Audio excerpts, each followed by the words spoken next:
In the heart of Makassar stands a skeletal giant, an unfinished high-rise building left to rot against the skyline. Locals don't call it by its project name. They call it MAUT, the Tower of Death.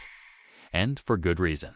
Because every Thursday night, as the city quiets down, the silence is shattered by blood-curdling screams that echo from its empty shell. What is the source of this terrifying weekly ritual?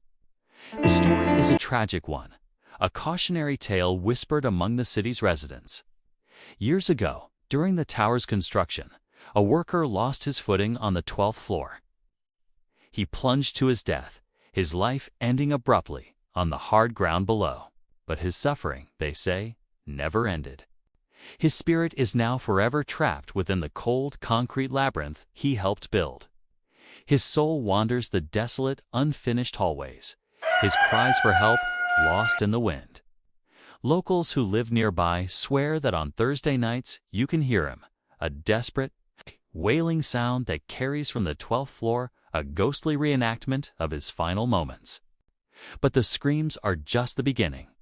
The tower has become a magnet for the brave, the curious, and the foolish. Urban explorers and paranormal investigators who dare to enter its domain. After dark often return with stories that will make your skin crawl. Many report seeing a shadowy figure pacing the long, dark corridors. It moves without a sound, a silhouette of a man in work clothes, sometimes appearing so solid you'd think it was a living person, until it vanishes into thin air or walks straight through a concrete wall. The ghost of the fallen worker is said to be restless, perpetually seeking the help that never came. Those who have ventured inside report hearing faint but distinct knocking sounds on doors that lead to nowhere. As if someone is trying to get their attention, desperate to be let out of their concrete prison. It's a rhythmic, pleading knock that grows more frantic the longer you ignore it. And then there are the elevators. The shafts are empty, the cars never fully installed, yet the elevator doors have a mind of their own. Witnesses claim to have seen the doors on the ground floor slide open and shut on their own accord. Even more chillingly, if you watch the floor indicator lights, those that still have power, you'll see them light up one by one, ascending before stopping, always on the 12th floor. It's as if an unseen passenger is taking a ride to the site of his own demise, over and over again. Some ghost hunters have used electronic voice phenomena, or EVP recorders, to try and communicate with the spirit. The results are bone-chilling. Faint whispers are often captured, barely audible, above the static. When cleaned up, the voice is always the same, a desperate, breathy plea in the local tongue, Tolong and which translates to, "Please lift me." It's the cry of a man who knows he is about to fall, begging for a hand to pull him back from the brink. A plea that went unanswered in life and now echoes through eternity. Is he asking to be lifted from the ground where he fell? Or is he asking to be lifted from the purgatory he's trapped in?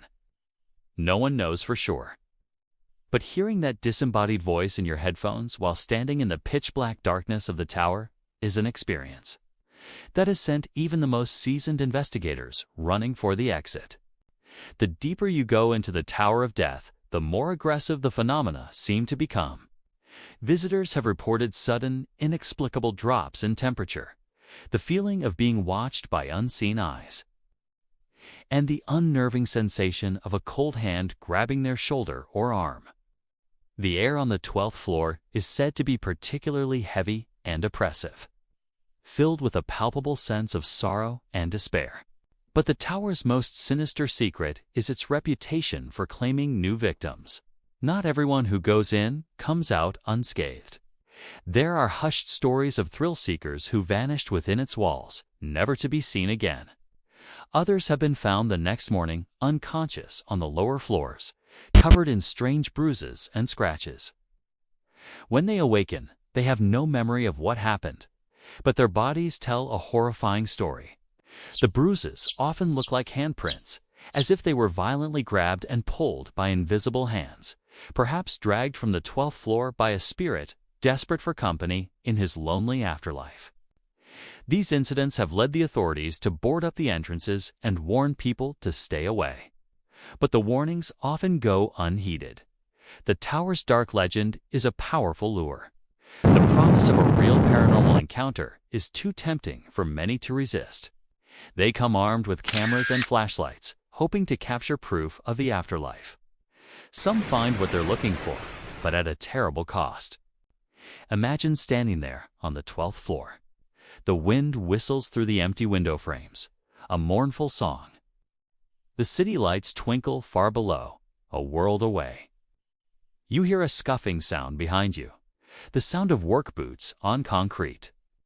You turn, but there's nothing there.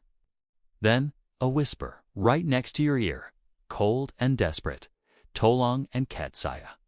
What would you do? Would you run? Or would you stay and face the tormented spirit of the Makassar Tower of Death? The tower stands as a monument to a life cut short and a spirit that cannot find peace.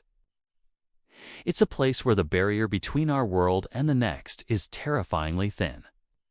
The screams on Thursday nights serve as a constant, chilling reminder that some places are better left alone, and some ghosts never stop crying for help. Thank you so much for joining me on this journey into one of Indonesia's most haunted locations. If you enjoyed this story, be sure to hit that like button and subscribe for more tales from the dark side. Stay safe, and whatever you do, don't go looking for the Tower of Death alone.